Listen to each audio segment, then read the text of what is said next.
Di balik hiruk-pikuk aktivitas akademik, Universitas Sumatera Utara menyimpan dinamika yang jarang disadari. Dalam beberapa waktu terakhir, tindak pidana pencurian menjadi sebuah ancaman nyata di kawasan USU. Melalui dokumenter ini, kami menelusuri kasus pencurian di lingkungan USU dari perspektif hukum pidana, serta bagaimana peran markas Komando USU dalam upaya pencegahan dan penanggulangannya.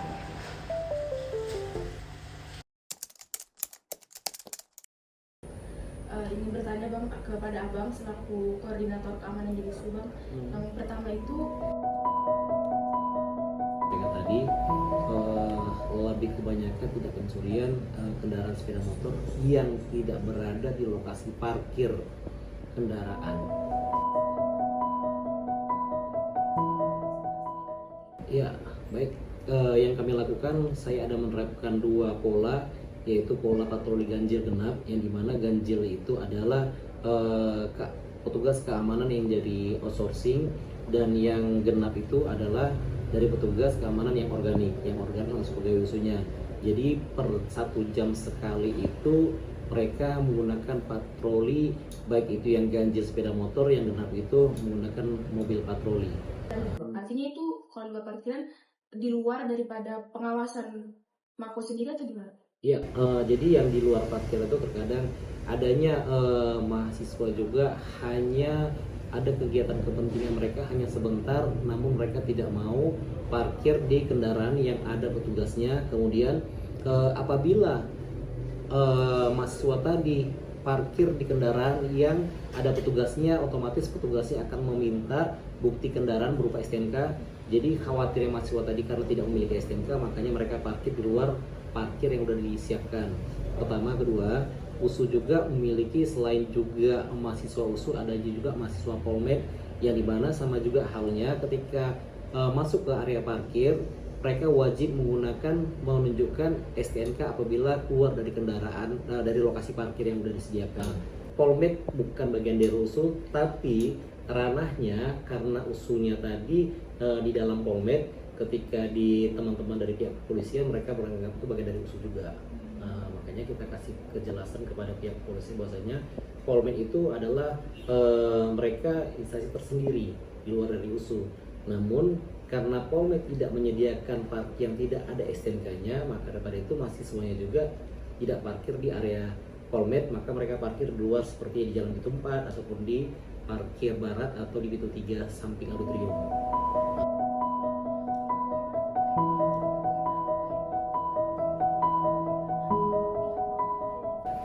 Baik, bagaimana mengidentifikasinya? Karena petugas keamanan itu ada di masing-masing pintu 1, 2, 3, dan 4. Dan apabila ada orang yang memasuki yang mencurigakan, itu pasti kelihatan jelas.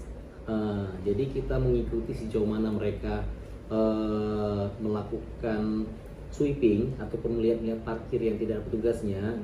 Sebatas itu sih kita bisa mengidentifikasinya. Dan yang kedua, apabila ada pergerakan yang mencurigakan, terkadang banyaknya kita dapat juga pelaku pencurian tadi, ada juga laporan dari kolaborasi antara mahasiswa, petugas kebersihan, terhadap keamanan melaporkan bahwasanya ada orang mencurigakan. Makanya kita bisa mengidentifikasi secara detail bagaimana pelakunya tadinya.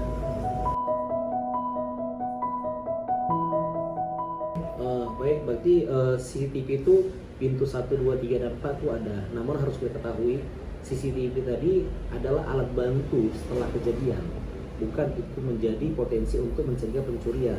Itu ketika terjadi, makanya bisa kita lihat CCTV. Berarti itu bukan faktor langsung untuk mendukung atau mengurangi tindak pencurian.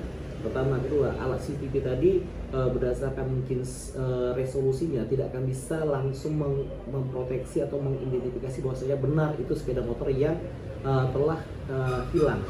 Sebab karena resolusi tadi tidak bisa menjamin melihat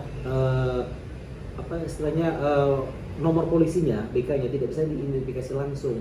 Namun bisa kita pastikan itu pelaku ataupun kendaraan yang hilang tadi dengan adanya ada mungkin perbedaan ataupun alat tambahan di kendaraan tadi. Misalnya seperti di sepeda motor roda 2, mereka menggunakan stiker tambahan. Jadi kalau kita hanya mengidentifikasi hanya satu sepeda motor, semua sama sepeda motornya, tapi karena ada juga mereka menambah aksesoris misalnya kayak tadi stiker, itu memastikan pasti itu si pemilik kendaraan. Makanya bisa kita identifikasi bahwasanya benar itu telah diambil, dan kita akan mengidentifikasi ciri-ciri pelaku langsung.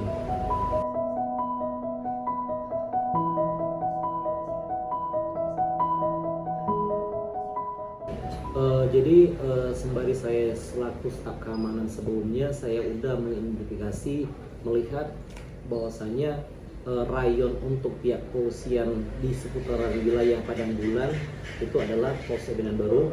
Makanya kita lakukan kerjasama dan langsung di SK-kan oleh Pak Rektor bahwasanya ada beberapa personil Polsek Medan Baru itu membantu pengawasan sistem keamanan, dan itu langsung di SK-kan Rektor. Jadi ketika terjadi tindak pidana pencurian, kita akan menghubungi langsung pengawas kita, dan dia langsung untuk berkoordinasi kepada SPKT untuk melakukan menindaklanjuti laporan secara tertulis bagi para kendaraan yang merasa kehilangan sepeda motor langsung. Jadi ditindaklanjuti oleh Polsek Medan Baru. Setelah itu mereka akan langsung kemari untuk memitigasi, melihat objek lokasinya benar tidak mereka itu parkir di lokasi yang memang terjadi kehilangan. Berdasarkan juga alat bantu CCTV tadi untuk membenarkan. Terkadang banyak sepeda motor yang hilang, katanya mereka hanya berupaya untuk mengklaim asuransi. Di situ dia jadi persoalan sama kita. Kita tidak akan bisa membuat surat laporan kehilangan kalau tidak benar-benar di situ memang objek lokasi mereka parkirnya. Jadi banyak beberapa temuan kita, banyak leasing datang kemari untuk menanyakan benar nggak tidak dia lokasi di sini parkirnya. Ternyata kita lihat dari CCTV tidak ada dia parkir di lokasi, hanya untuk mengklaim asuransi aja.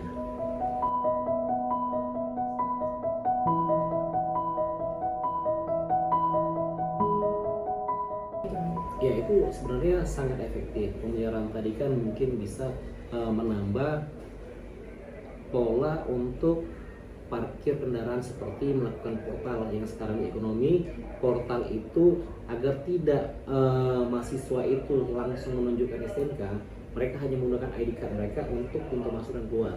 Sebenarnya menunjang fasilitas tadi sangat-sangat memungkinkan untuk sangat membantu, sebab rasio untuk keamanan bertugas di area fakultas saya tidak akan bisa menunjang seluruh fakultas seperti kayak ekonomi, FIB, hanya petugasnya tidak berdasarkan rasionya. Jadi semakin luas area fakultasnya, Satpam kan bukan hanya parkir sebenarnya pada dasarnya. Satpam itu tidak bertugas di area parkir.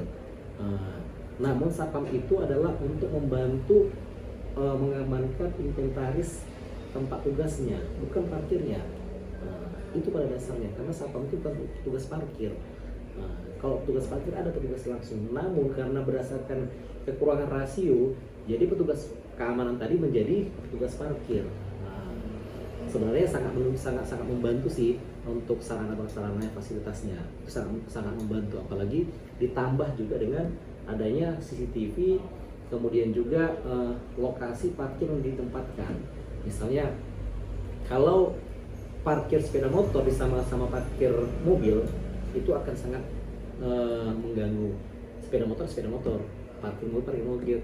Jadi untuk mengurangi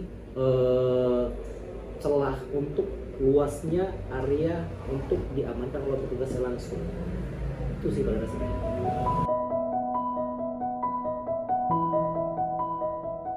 Sebenarnya kita udah melakukan sosialisasi dan juga adanya himbauan spanduk bahwasanya ketika para pengguna sepeda motor itu untuk parkir, baiknya agar menambah kunci tambahan, sebab apabila tidak ada kunci tambahan itu sangat memudahkan pelaku pencurian tadi untuk melakukan tindak pidana tersebut. Pertama, kedua, selain itu juga harus ada namanya gate portal. Semua fakultas kita harapkan melakukan gate portal tadi untuk mengurangi pelaku tidak pencurian, sebab kalau mau keluar dari portal tadi harus menggunakan KTM atau ID card yang sudah diberikan, itu sangat memungkinkan. Pertama, ketiga, kita akan melakukan tindakan terhadap parkir yang liar, seperti menggemboskan ataupun mengempeskan kendaraan tadi, ataupun kita rantai selebihnya untuk mengurangi. karena USU tadi selain juga mahasiswa USU adanya rumah warga, kemudian juga ada yang politeknik. Jadi kita tidak akan bisa semaksimal mungkin untuk mengurai tindakan pencurian, tapi kita lakukan patroli ganjil genap tadi untuk mengurangi tindakan pencurian jauh itu sih. Hambatannya ya pasti karena rasio tadi 120 hektar itu tidak mungkin dijaga oleh Satpam 120 orang, berarti harus ditambah. Pertama, kedua, selain petugas keamanan dulunya ada namanya petugas jaga malam, adanya petugas parkir. Sekarang 3 tempat itu menjadi satu, jadi petugas keamanan semua. Dulu ada petugas jaga malam berbeda, petugas parkir berbeda. Sekarang Satpam itu merangkap semua, petugas jaga malam, petugas parkir, jadi kurang efektif. Sebab mekanisme petugasannya mereka hanya 2 shift, pagi dan malam. Kapan mereka mau liburnya, kapan mereka mau maksimal. Kenapa? Karena kekurangan rasio tadi. Satpam tidak menjaga lapangan bola. Kalau lapangan jaga bola, sejauh mana-mana bisa kita lihat semua gedung ini memiliki Satpam. Jadi kalau semua memiliki Satpam, berarti kan rasio akan berkurang, tidak akan maksimal. Ketika dia jaga depan, belakang bagaimana? Ketika dia patroli belakang, depan kehilangan. Itu dia jadi case persoalannya. Padahal kita menjaga inventaris, bukan menjaga sepeda motor. Ini bahkan lagi helm pun juga jadi persoalan sama kita. 2 hari lalu kita dapat pelaku pencurian helm. Dan banyak, rata-rata saya bisa pastikan, banyak adik-adik mahasiswa juga selaku pelakunya. Banyak. Kenapa? Karena mungkin kebutuhan lainnya. Namun kita lakukan secara tindakan secara akademik. Itu aja sejauh itu sih. Kita tidak pernah ke tindak pidananya karena mahasiswa usul. Itu dia. Udah rame di media kalau misalnya memang Kota Medan ini tuh raya besi, Bang. Kira-kira pernah nggak ya, Bang, ada kejadian kalau misalnya ada fasilitas yang di USU ini dirusak bagian besinya karena adanya raya besi? Kalau ada, boleh diceritain, Bang? Kalau sejauh ini raya besi itu untuk USU-nya tidak ada sejauh ini raya besinya. Jadi kalau untuk pelaku tindak pidana pencurian tadi untuk fasilitas kampus tidak ada, tapi ada juga beberapa dekade kemarin petugas yang dikatakan dia sebagai petugas servisasi. Jadi petugas fakultas tadi tidak meminta surat tugasnya. Jadi sekalian di alas dasar yang mereka mau publikasi, hasilnya keluar. Itu kelalaian fakultas juga. Itu dia. Kalau rakyat besi sampai sekarang itu tidak ada, kecuali rakyat kayu ada, karena asrama putra lama kayu rata-rata diambil. Rakyat besi tidak ada, rakyat kayu banyak. Karena di asrama putra itu tidak difungsikan. Asrama putra lama yang bekas kantor koperasi sebelumnya itu rakyat kayu udah kita lakukan tindakan untuk menangkap pelaku langsung, itu ada. Itu sih. Berarti yang dari rakyat kayunya itu pelakunya udah ditangkap? Udah pidana itu langsung. 4 tahun 7 bulan kalau nggak salah kemarin. Karena kan selain pelaku kayu ini kan melakukan perusakan. Jadi di bawah 2.500.000 tidak bisa ditahan. Tapi karena adanya perusakan tadi, itu akan bisa kita bebankan kembali. Tadi sebenarnya tadi kan abang ada bilang ya, tadi sebenarnya tadi kan abang ada bilang ya bahwa Ciri-ciri pelaku tadi itu pasti dia lihat untuk melihat pastinya kendaraan lokasi parkir. Kemudian ciri-ciri mahasiswa sama bukan mahasiswa tuh nampak kejelasan. Kalau mahasiswa tadi masih sangat-sangat muda. Kalau orang dilakukan pelaku pencurian, ya bang tadi urusan kami juga tua juga, tidak. Orang yang melakukan tindak kejahatan pasti ada gelagat yang mencurigakan. Ketika kita mau berbuat itu pasti nampak jelas. Nanti saya kasih videonya, salah satu contoh. Iya, dan pelakunya udah dapet. Saya kasih contoh nanti. Jadi gelagatnya udah sangat mencurigakan. Artinya dia pasti keliling-keliling di tempat yang sama. Kemudian dia merasa gelisah. Itu udah pasti pelakunya. Jadi kebetulan memang kan ada mata itu, aku ada bahannya.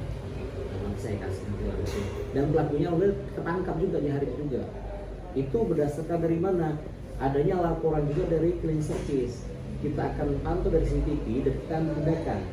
Langsung kita ambil tindakan. Jadi pelaku Sederhana aja, pelaku pencurian itu pasti gelagat yang mencurigakan. Dari dia bolak-balik ke lokasi parkir itu aja, dari gerak-gerik tubuhnya juga itu udah pasti. Tapi kan begitu luas 100 hektar itu, kami ada tim namanya tim bina lingkungan khusus untuk mengidentifikasi pelaku curanmor. Jadi kami ada, saya buat itu tim curanmor tadi, tim bina lingkungan khusus untuk mengidentifikasi. Mereka pakai baju dinas enggak, mereka pakai baju biasa. Pertama, kedua, kami berkolaborasi terhadap mahasiswa, baik itu cleaning service sekalipun atau tukang sapu. Jadi ketika ada mereka melihat mencurigakan, itu pasti melaporkan kepada tim kita. Tim kita langsung mengidentifikasi, melihat langsung ke objek lokasi, sehingga dapat nampaknya pelaku langsung kita tindak. Setelah itu kita berkoordinasi bersama pengawas ada di Polsek Medan Baru untuk melakukan perkembangan sejauh mana, udah berapa kali, siapa aja yang menjadi korban, di fakultas mana aja, itu pasti kita identifikasi langsung dan kita akan melaporkan terhadap mahasiswa yang merasa kehilangan, agar mereka memperkuat laporan tadi, agar si pelaku tadi akan dijerat tidak pidana langsung pencurian. Sejauh itu sih. Inilah potret keamanan kampus dan realitas di sekitar kita. Perjalanan ini membawa kami mewawancarai satu narasumber. Nah, ini palangnya itu fasilitas dari USU apakah dari FEB sendiri, Bang, yang dibuka? Selama udah dipasang palang ini efektif nggak ya, Bang, kira-kira? Dari segi keamanannya pun terjamin ya. Karena sembarang kemarin ya. Jadi, Bang, semenjak dipasang palang ini tuh nggak ada lagi kasus pencurian, Bang, di FEB? Juga palang FEB ini juga hanya digunakan untuk sivitas akademi FEB aja, Bang?